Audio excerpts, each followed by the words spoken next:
Hello and welcome to the Lupus LA Your Story, Our Fight podcast.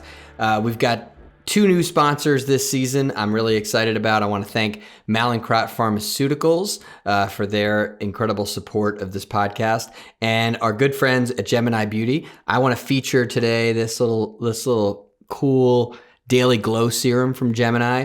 I don't know if you can see it on my camera, but it's almost glitter-like, and it's super cool and a really great product. So thank you to our friends at Gemini Beauty. And welcome to our podcast today, Abby Mooring and Tina Allen. So Abby and Tina are mother-daughter.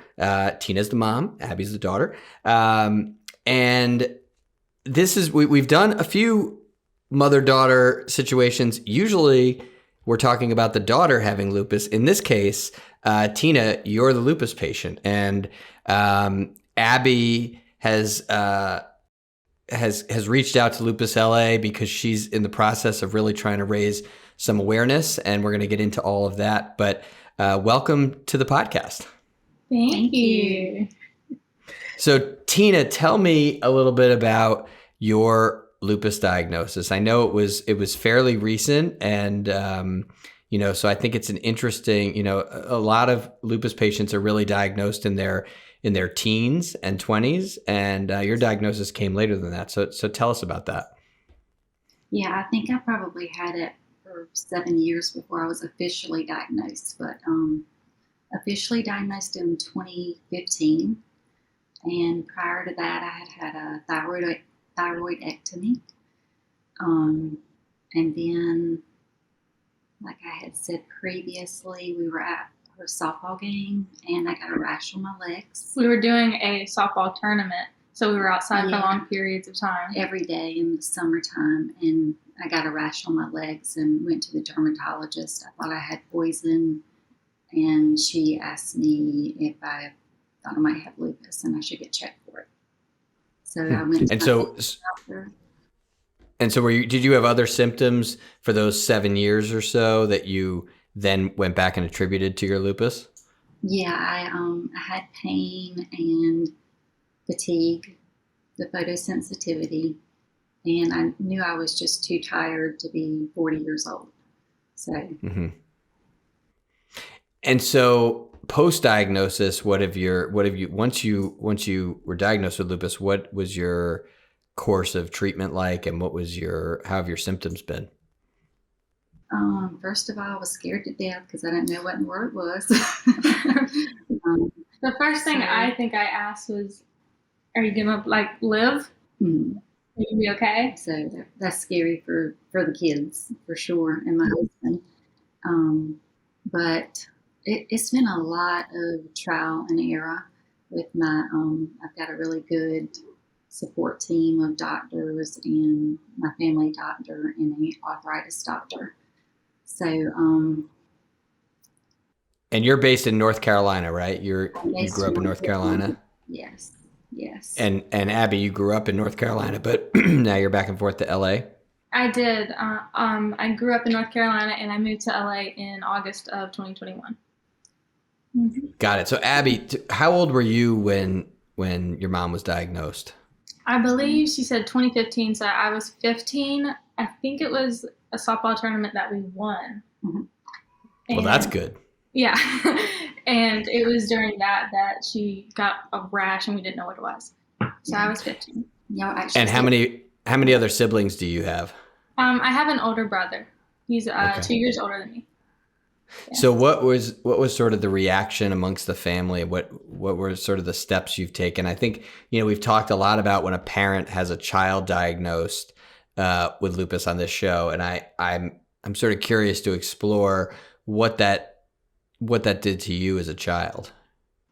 For me as a child, I don't think I really understood how tired she was at first, because I'm 15. And, I'm going through teenage years and everything. So, I was trying to get her to do things, like take us tubing or something. And she would just be like, I can't, I'm too tired.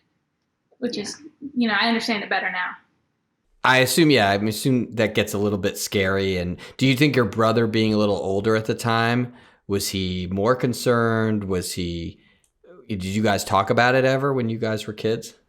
I don't think me and Tucker talked about it. Like, I feel like, I mean, we talked to our mom about everything. So we kind of have one-on-one conversations with mom, and I feel like Tucker probably understood it more than I did.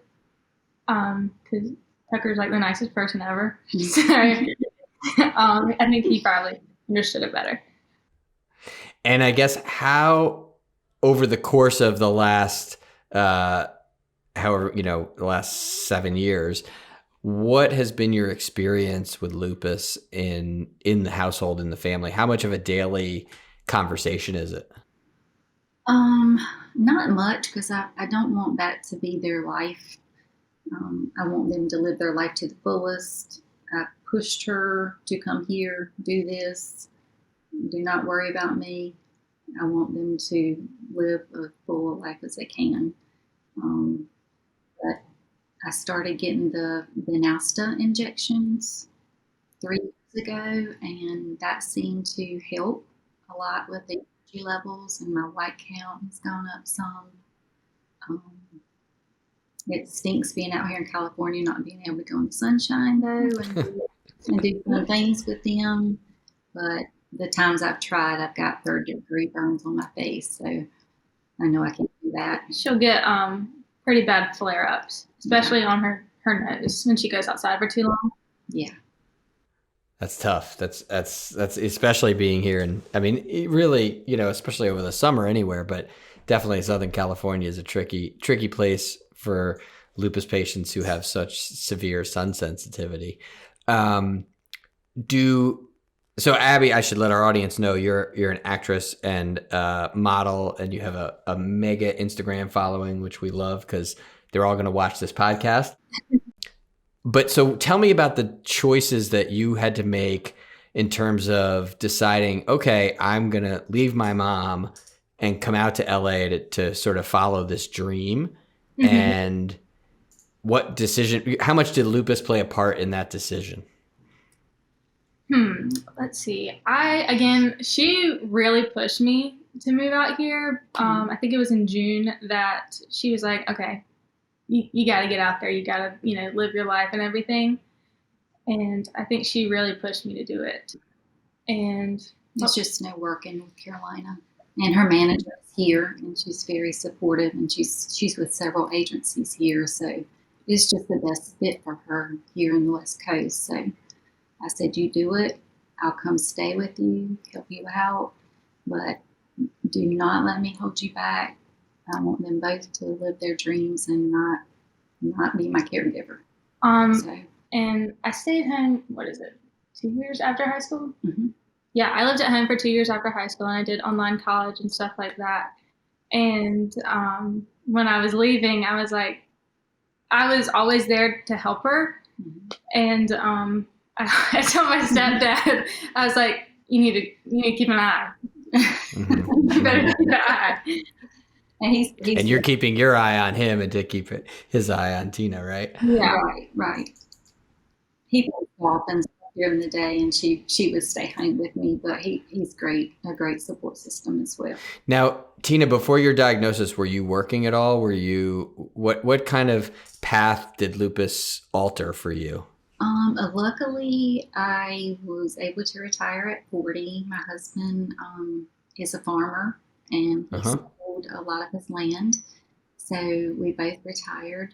But before that, I was a medical lab technician at the hospital. So, right. So you had a lot of experience in the medical field. And so how do you think that played an impact on your diagnosis, your treatment, your approach to lupus? Probably overanalyzing everything. Her and my Mimi, they have this medical book. Yeah. And they basically diagnosed her before the doctors. They really did. My mom did. Yeah. Uh-huh. She had just watched me and just knew there was something wrong with me because I was very adventurous and fearless, and this was just totally different for me. So how have you managed that, mentally in terms of knowing the person that you were before and watching that change? And actually, same question to you, Abby. How has that how's that been watching your mom change from the person she was in her 30s to the person that the disease has had to kind of make her now? hmm I think she needs a lot more rest. Like when she travels, she needs like a day break. When we go out just anywhere, she needs a day of rest after. When she used to didn't need all that. Right. Yeah, I call it the spoon theory, because it seems like I have like 8 spoons a day, but my spoons are like getting dressed as one and eating as another, so they kind of go away pretty quickly. Um, Luckily, I'm able to get a lot of rest since I don't work and have a great support team. And And how frustrating has that been for you? oh, very, very frustrating. I cried a lot, but it's better now. I really save my energy for my family and my immediate friends, just because I don't have much of it, and I hate that I can't. Lots of canceled plans. But she never missed one of me or my brother's sports games, so she was always there. All right. That's great. That's important. Listen, I think that's really true. You have to pick your battles, and you have to pick you have to really manage your time, just like you're saying, and manage your energy. I think that can be a challenge. So here's what we're gonna do. I want to take a quick break, and then I really want to come back and talk to you, Abby, about your drive to raise awareness and what you hope that through your career and through your advocacy that you'll be able to accomplish. So we're going to talk about that right when we come back. Please visit our online store at lupusla.org.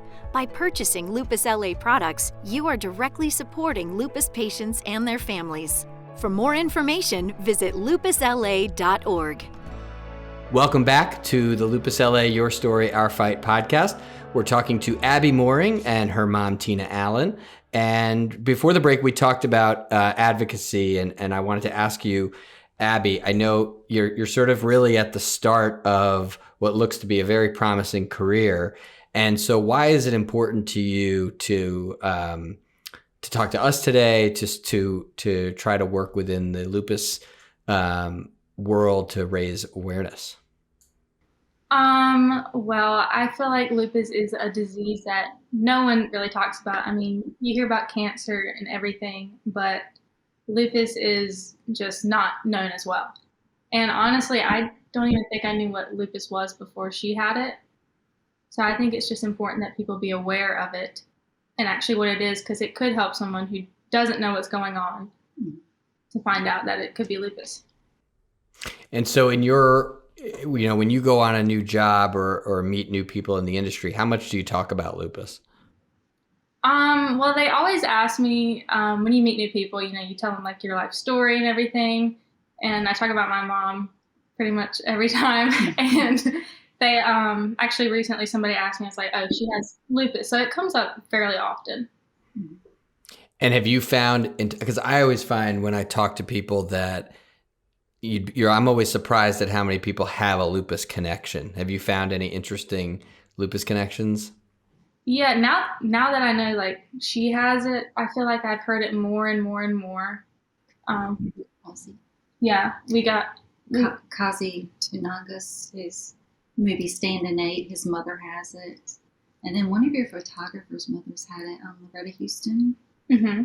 So it seems like when it comes up, there is connections. I feel like that's with anything as well. Yeah. When you hear it once, you start to hear it everywhere. Right, exactly. So what's the plan? Give me the sort of the future, and where do you see your lupus advocacy going? I just want to bring awareness to it. I just want people to be aware and, donate, because there is no cure for it. So I would, hopefully like to find a cure for it. Not me myself, but right. Just for people to donate so that they can find a cure for it. Well, I think what's interesting is, and I think the younger generation it's so important. I mean, you have I forget how many, it's 300,000 plus Instagram followers. Is that right? Am I misquoting? Am I over exaggerating? What do we have? Something like that. Yeah. Something like that. Right. But that's a currency today. And we're going to pop your Instagram up on the screen, and we'll get it out there to everybody too. But I think that's a currency that people in the older generations don't really understand.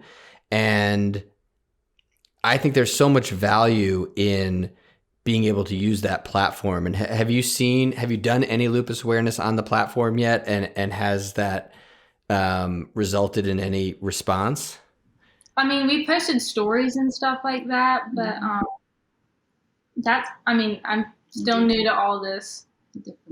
Yeah, we went to the premiere and, just putting it out there. And what do you think? So what's been the reaction when you post something on your Instagram about lupus that, 300,000 plus people are looking at? I feel like a lot of people can relate to it. Cause, we just talked about how, you hear about it and then everywhere has it. Mm-hmm. But I feel like hopefully it makes people feel not so alone when they have mm-hmm. lupus and realize that it just is what it is. No, look, and I would encourage you to do it. The more these things live on for a long time. And what we've found through Lupus LA's social media is having something that lives there for a while. You may get somebody who sees your Instagram 6 months from now and sees a posting about a story, and it can lead to a connection and a contact, and somebody gets diagnosed. I mean, I hear that all the time from our celebrity ambassadors is how they've helped people with their own diagnosis, because when they learn about lupus through you, they may ask their doctor, hey, my symptoms seem similar to Tina's. Mm-hmm. Can you check this out? And I think there's so much power in that, because even just one or two or three more people getting diagnosed over the course of however many months or years is important, and I think especially for them to get the care they need. 100%. The earlier you get diagnosed, the healthier you can remain. Yes. So Tina, how proud of you are you of Abby? Oh, so proud. I'm proud of both of them, both my kids, but I'm incredibly proud of her. I want her to be fearless and I'm don't let surprised me she's hold not. her back and just do everything she can. I'm surprised she's not crying right now. Yeah, she's been doing that stunt work, which is so cool, and I know she can do anything she wants to. Stunt work. I love it. All right. We're going to talk more about that one of these days, pretty hard. but that's a tough job. Now I know, there's some Native American heritage, and I want to address that, because I think, we talk a lot at Lupus LA about underserved communities, but specifically the Native American community. Can you tell me a little bit about that? And in terms of I think that's such a really important thing to touch on, because I know lupus is prevalent in the Native American community, and I think that's I really want to address that part of it. Yeah, I'm really pale now, but I used to be blonde and very dark, and my dad is part Cherokee, my mom's part Apache, and Abby's father is part Chippewa. So they've kind of got it on all sides. But yeah, I did see where it was very prevalent in darker skinned people. So I just won't get it one day. I can take on anything. Yeah, is that to. something, Abby, that you worry about? Yeah, when we went to that premiere, I saw his symptoms, and I was like, wait a minute, do I have these symptoms? But I didn't. But I do worry about it. But it's not in our genetics. No one in our family has had it before. So we think it's something else that brought it on. I had something traumatic in my childhood that I hope that's what brought it on, and not genetics. We don't know. Well, I think just knowing that it's out there, obviously you don't want to live in fear, Abby, but I think just kind of having it in the back of your mind that if you have a symptom that pops up, you can always get it checked out, and chances are, you'll be fine. And every day they're making so many advances in this disease that I'm amazed at where we've come in the last 20 years and where we're going, especially. But no, I think that's really important that, Lupus LA really does try to address the inequities in the healthcare system as much as we possibly can. And I really appreciate your voice in helping us do that. So stunt work and modeling and acting and all of that stuff. And tell me, actually, you brought up your brother. What does he do? My brother is a bank teller at a bank back in North Carolina. He started that almost 2 years ago. Got his degree in finance, and right now he's studying to take the LSAT. Or he's actually fantastic. Going to take it tomorrow. So you guys are on opposite ends of the spectrum. That's great. Yeah. And so he's at home in North Carolina. Yeah, he Tina, actually. So just does he? He just got it. So is he helpful in taking care of you as well? Oh, for sure. Yes. He's like a gentle giant. He's just. You okay, Mom? You okay, Mom? Yeah. You need anything? They're wonderful. I've never had a problem with my kids. Everybody says the teenage years are hard, but they've always been great. So what's your advice to other parents? I'm a parent myself, and obviously I have lupus, and so I can certainly relate. My kids are super young, but what's your advice to other parents with lupus in terms of how they can guide their children through your illness or their illness, and what tips do you have for them? Be patient, conserve your energy, get all the rest you can. Manage your time. Manage your time. Sit your kids down and explain it to them that the spoon theories always worked for me. It's just an easy understanding of this is how much energy I have, and it doesn't take it long to go away. Another way is, in the beginning, she said it kind of felt like the flu. Yeah, it feels like the flu every day. Which, I've had before, but obviously it's not as bad as her disease because it's constant. Right.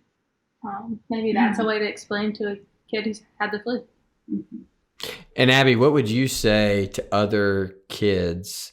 You and your brother are doing all the right things. So I think it's, what would you say the thing that other kids of lupus patients need to understand about having a parent with a chronic illness? To just be understanding and know that they can't do the things that they could do before. Like, she used to take a tubing and she was too tired for it. So, you kind of have to adjust. Be patient with her and be supportive.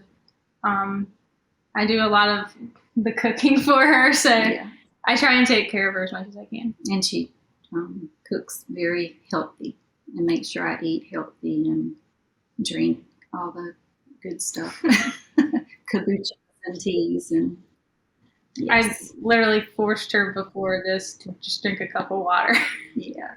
Right. I forget to eat sometimes. It's just, it slips my mind. Well, and sometimes these roles tend to reverse a little bit, right?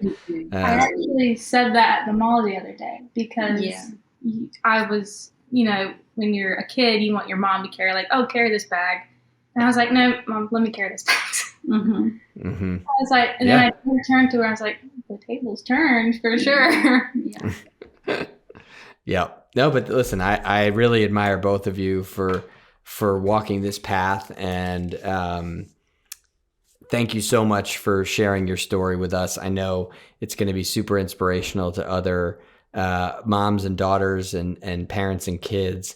And Tina wants you to feel great, and Abby, we're wishing you all the crazy success out here in the nuttiness of Hollywood. Thank you. But so thank you both for joining the podcast. Thank you for having us. Whoops. We finish each other's sentences.